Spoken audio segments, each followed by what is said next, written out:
అధ్యక్షులు డాక్టర్ సబ్బని గారు, మా మిత్రులు డాక్టర్ వరప్రసాద్, రామేశ్వర్ గారు, అందరికీ కూడా ఆత్మీయ సమ్మేళనం. ఇది మంది ఎంతమంది ఉన్నారు అన్నది కాదు,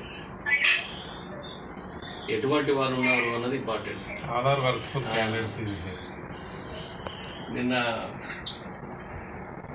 పత్రికలో వచ్చిన వ్యాసం చూసిన తర్వాత సారుతో ఎందుకో మాట్లాడింది, సారుతో మాట్లాడిన ఫోన్లో మాట్లాడితే, అదే హిందీ రాష్ట్ర భాష హిందీ దివస్ లేదా రాష్ట్రీయ హిందీ దివస్ ఉంది కదా అని సార్తో డిస్కషన్ వచ్చినప్పుడు, సరే అయితే రేపు మనం చేద్దాము అని సార్ అన్నారు. అంటే చేయండి సార్, సంతోషం కదా అని అన్నాను కదా. అదే మొదలు సారు ఇవన్నీ తయారు చేశాడు.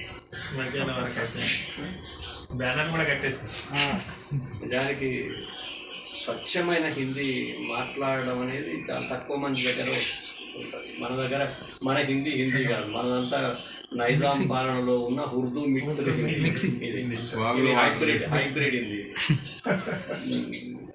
నిజానికి నార్త్ ఇండియాకి సౌత్ ఇండియాని డివైడ్ చేసే ఒక బ్యారియర్ అయిపోయింది ఇప్పుడు లాంగ్వేజ్. ఇప్పుడు ఏమంటున్నారంటే నార్త్ సౌత్ డివైడ్ అంటున్నారు. అంటే రాబోయే రోజుల్లో మాకు సౌత్ ఇండియా వేరే దేశం కావాలని కూడా కోరే రోజులు వస్తాయేమో అని కూడా ఊహలు చేస్తున్నారు. కారణం ఇది లాంగ్వేజే. మనకి సౌత్ ఇండియాలో అన్నీ కూడా స్టేట్కి తగ్గట్టు స్టేట్కి ఒక రీజనల్ లాంగ్వేజ్ ఉంది. ఈ సౌత్ ఇండియాలో ఏది హిందీ రాష్ట్రం కాదు.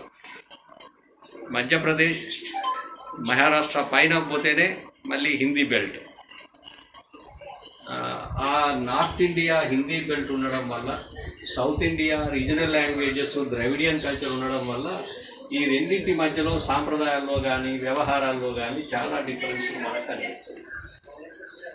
నిజానికి ఏ దేశంలోనైతే ఒక్కటే భాష ఉంటుందో ఆ దేశంలో సమస్యలు తక్కువ ఉంటాయి, ఈ కొట్లాటలు తక్కువ ఉంటాయి. ఇప్పుడు మనం ఎంత అవునన్నా కాదన్నా కులాల మధ్య కొట్లాట, మతాల మధ్య కొట్లాట, భాషల మధ్య కొట్లాట. ఇప్పుడు తమిళనాడు ఇంతకుముందే అంటున్నారు కదా, తమిళనాడు పోతే మనకి ఏ సెంట్రల్ గవర్నమెంట్ బోర్డు కూడా హిందీలో ఉండదు. జనరల్గా ఇంగ్లీష్ ఉంటుంది, హిందీ ఉంటుంది, లోకల్ లాంగ్వేజ్ కూడా రాస్తారు.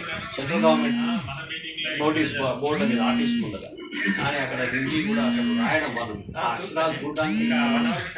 మరి కారణం అక్కడనే చాలా పెద్ద ప్రాంగణం ఉంది, తర్వాత అక్కడ పోషణ ఎక్కువ ఉంది అని చెప్తున్నారు.